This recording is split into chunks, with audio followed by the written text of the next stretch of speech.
Hoy, 1 de febrero, la Iglesia recuerda a San Ignacio de Antioquía, obispo y mártir. San Ignacio, llamado Teóforo, el que lleva a Dios, probablemente fue un converso, discípulo de San Juan Evangelista. Los datos históricos fidedignos sobre sus primeros años son pocos.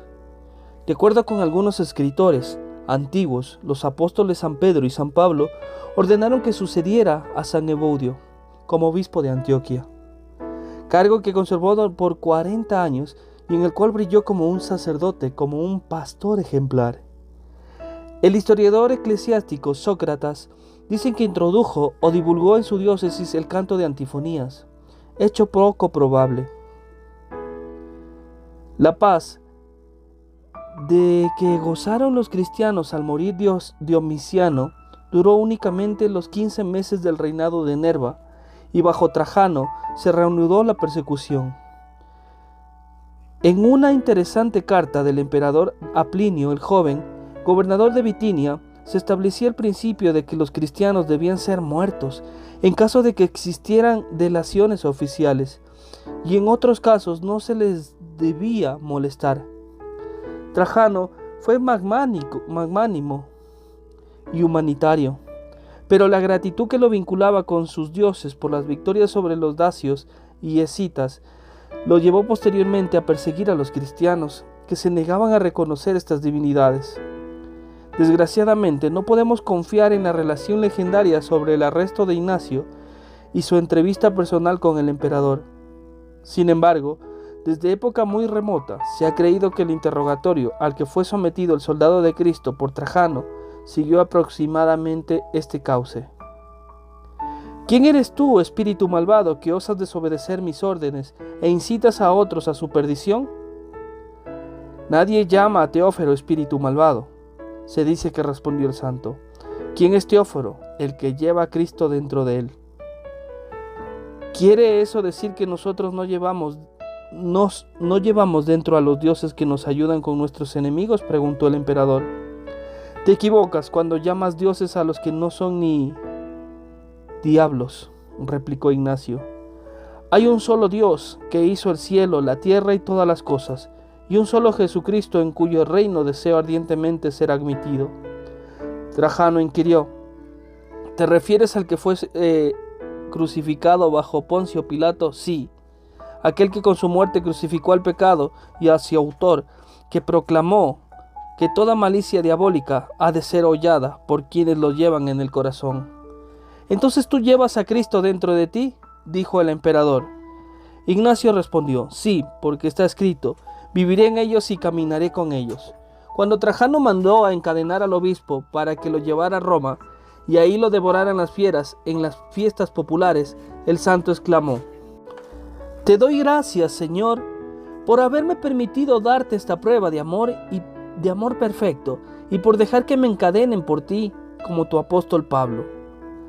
Rezo por la iglesia, la encomiendo con lágrimas a Dios, y con gusto sometió sus miembros a los grillos, y lo hicieron salir apresuradamente los soldados para conducirlo a Roma. En Seleucia, puerto de mar, situado a unos 25 kilómetros de Antioquía, se embarcaron en un navío que, por razones desconocidas, fue costeando por la ribera del sur y occidental de Asia Menor, en lugar de dirigirse directamente a Italia. Algunos de sus amigos cristianos de Antioquía tomaron un camino más corto, llegaron a Roma antes que él y ahí esperaron su llegada. Durante la mayor parte del trayecto acompañaron a San Ignacio, el diácono Filón y Agatopo, a quienes se consideran autores de las actas de su martirio.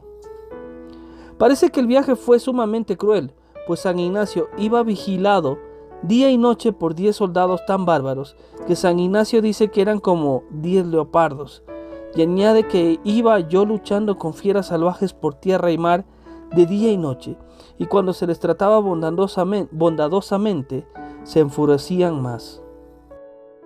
Las numerosas paradas dieron al santo oportunidad de confirmar en la fe a las iglesias cercanas a la costa de Asia Menor. Donde quiera que el barco atracaba, los cristianos enviaban sus obispos y presbíteros a saludarlo, y grandes multitudes se reunían para recibir la bendición de aquel mártir efectivo. Se designaron también delegaciones que lo escoltaron en el camino. En Esmirna tuvo la alegría de encontrar a su antiguo condiscípulo, San Policarpo. Ahí se reunieron también el obispo Onésimo, quien iba a la cabeza de una delegación de Efeso, el obispo Dámaso, con enviados de Magnesia, y el obispo Polibio, de Trayes. Burrus, uno de los delegados, fue tan servicial con San Ignacio que éste pidió a los efesios que le permitieran acompañarlo desde Esmirna. El santo escribió 4 cartas. La carta a los efesios comienza con un cálido elogio de esa iglesia. Los exhorta a permanecer en armonía con su obispo y con todo su clero, a que se reúnan con frecuencia para rezar públicamente, a ser mansos y humildes, a sufrir las injurias, sin murmurar. Los alaba por su celo contra la herejía y les recuerda que sus obras más ordinarias serían espiritualizadas, en la medida que las hicieran por Jesucristo. Los llama compañeros de viaje en su camino a Dios y les dice que los lleva a Dios en su pecho. En sus cartas a las iglesias de Magnesio y Trayes habla en términos análogos y los pone sobre aviso contra el docetismo, doctrina que negaba la realidad del cuerpo de Cristo y su vida humana. En la carta a Trayes, Ignacio dice a aquella comunidad que se guarden de la herejía y dice así: lo que harán si permanecen unidos a Dios y también a Jesucristo y al obispo y a los mandatos de los apóstoles. El que está dentro del altar está limpio, pero el que está fuera de él, o sea, quien se separa del obispo, de los presbíteros y diáconos, no está limpio. La 4ª carta, dirigida a los cristianos de Roma, es una súplica para que no les impidan ganar la corona del martirio. Pensaba que había peligro de que los influyentes trataran de obtener una mitigación de la condena. Su alarma no era infundada. A esas fechas el cristianismo ya había conseguido adeptos en sitios elevados. Había hombres como Flavio Clemente, primo del emperador, y los asilios glabriones, que tenían amigos poderosos en la administración. Luciano Satarista Pagano, quien seguramente conoció estas cartas de Ignacio, da testimonio de lo anterior con estas palabras: temo que vuestro amor me perjudique, escribe el obispo. A vosotros es fácil hacer lo que os agrada, pero a mí me será difícil llegar a Dios. Si vosotros no os cruzáis de brazos, nunca tendré oportunidad como esta para llegar a mi Señor. Por tanto, el mayor favor que pueden hacerme es permitir que yo sea derramado como libación a Dios mientras el altar está preparado, para que, formando un coro de amor, puedan dar gracias al Padre por Jesucristo, porque Dios se ha dignado traerme a mí, obispo sirio, del oriente al occidente, para que pase de este mundo y resucite de nuevo con él. Solo les pido que rueguen a Dios que me dé gracia interna y externa, no solo para decir esto, sino para desearlo, y para que no solo me llame cristiano, sino para que lo sea efectivamente. Permití que sirva de alimento a las bestias feroces, para que por ellos pueda alcanzar a Dios. Soy trigo de Cristo, y quiero ser molido por los dientes de las fieras para convertirme en pan sabroso a mi Señor Jesucristo.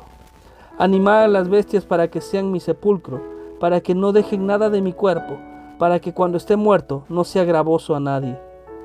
No os los ordeno como Pedro y Pablo. Ellos eran apóstoles, yo soy un reo condenado. Ellos eran hombres libres, yo soy un esclavo. Pero si sufro, me convertiré en liberto de Jesucristo, y en él resucitaré libre. Me gozo de que me tengan ya preparadas las bestias, y deseo de todo corazón que me devoren luego. Aún más, las azucaré para que me devoren inmediatamente y por completo, y no me sirvan a mí como a otros, a quienes no se atrevieron a atacar. Si no me quieren atacarme, yo los obligaré. Os pido perdón, sé lo que me conviene. Ahora comienzo a ser discípulo. Que ninguna cosa visible o invisible me impida llegar a Jesucristo. Que venga contra mí fuego, cruz, cuchilladas, desgarrones, fracturas y mutilaciones. Que mi cuerpo se deshaga en pedazos y que todos los tormentos del demonio abrumen mi cuerpo, con tal de que llegue a gozar de mi Jesús. El príncipe de este mundo trata de arrebatarme y pervertir mis anhelos de Dios. Que ninguno de vosotros le ayude. Poned de mi lado y del lado de Dios. No llevéis en vuestros labios el nombre de Jesucristo y deseos mundanos en el corazón. Aun cuando yo mismo ya entre vosotros os implorara vuestra ayuda, no me escuchéis, sino creed lo que digo os por carta. Os escribo lleno de vida, pero con anhelos de morir. Los guardias se apresuraron a salir de Esmirna para llegar a Roma antes de que terminaran los juegos, pues las víctimas ilustres y de venerable aspecto eran la gran atracción en el anfiteatro. El mismo Ignacio, gustosísimo, secundó sus prisas. Enseguida se embarcaron para Troade, donde se enteraron de que la paz se había restablecido en la iglesia de Antioquía.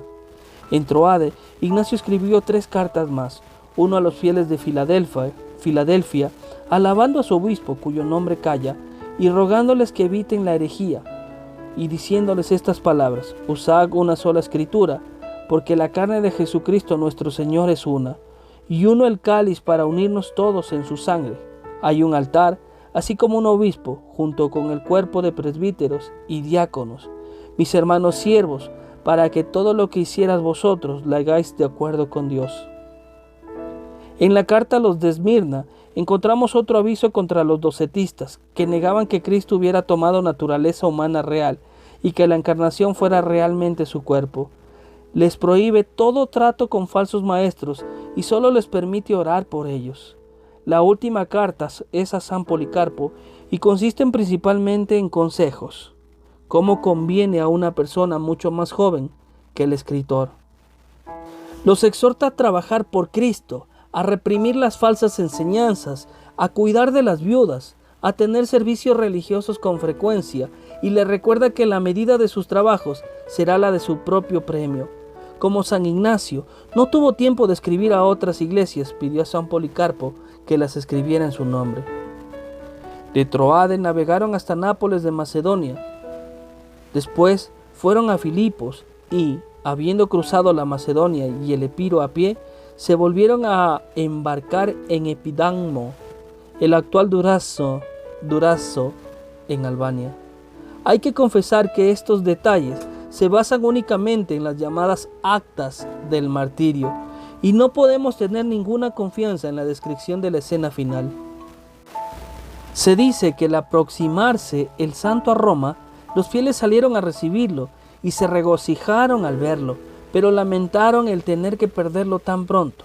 Como él lo había previsto, deseaban tomar medidas para liberarlo, pero le rogó que no lo impidieran llegar al Señor. Entonces, arrodillándose con sus hermanos, rogó por la iglesia, por el fin de la persecución y por la caridad y concordia entre los fieles. De acuerdo con la misma leyenda, llegó a Roma el 20 de diciembre, último día de los Juegos Públicos, y fue conducido ante el prefecto de la ciudad, a quien se le entregó la carta del emperador.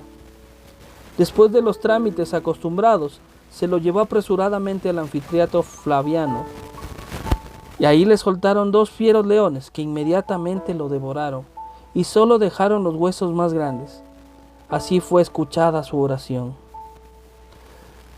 Parece haber suficiente fundamento para creer que los fragmentos que se pudieron reunir de los restos del mártir fueron llevados a Antioquía, y sin duda fueron venerados al principio de un modo que no llamaría demasiado la atención, en un cementerio fuera de la puerta de Daphnis. Esto lo refiere San Jerónimo, escribiendo en el año 392, y sabemos que él había visitado Antioquía. Por el último martiriólogo sirio, nos enteramos de que la fiesta del mártir se celebra en esas regiones el 17 de octubre, y se puede suponer que el panerígico de San Ignacio, hecho por San Juan Crisóstomo, cuando era presbítero de Antioquía, fue pronunciado ese día. San Juan hace resaltar el hecho de que el suelo de Roma había sido empapado con la sangre de la víctima, pero que Antioquía atesoraba para siempre sus reliquias. Con estas palabras: ustedes lo prestaron por una temporada, dijo al pueblo, y lo recibieron con interés. Lo enviaron siendo obispo y lo recobraron mártir. Lo despidieron con oraciones y lo trajeron a su tierra con laureles de victoria. Pero ya en tiempo de Crisóstomo, la leyenda había comenzado a tejerse. El orador supone que Ignacio había sido nombrado por el mismo apóstol San Pedro para sucederle en el obispado de Antioquía. No es de maravillar que en esas fechas posteriores se fabricara toda una correspondencia, incluso ciertas cartas entre el mártir y la Santísima Virgen cuando vivía en la tierra, después de la ascensión de su hijo, y tal vez el relato más canderoso de todas estas fábulas medievales es la historia que identifica a Ignacio con el niño a quien nuestro Señor tomó en brazos y lo sirvió para dar una lección sobre la humildad. Marcos 9:36. Hay un marcado contraste entre la oscuridad que rodea casi todos los detalles de la carrera de este mártir y la certeza con la que los eruditos actuales afirman la autenticidad de las 7 cartas a que nos hemos referido antes, como escritas por él, de camino a Roma. No es este lugar para discutir las 3 ediciones críticas de estas cartas, conocidas como la más larga, como la curetoniana, como la bociana.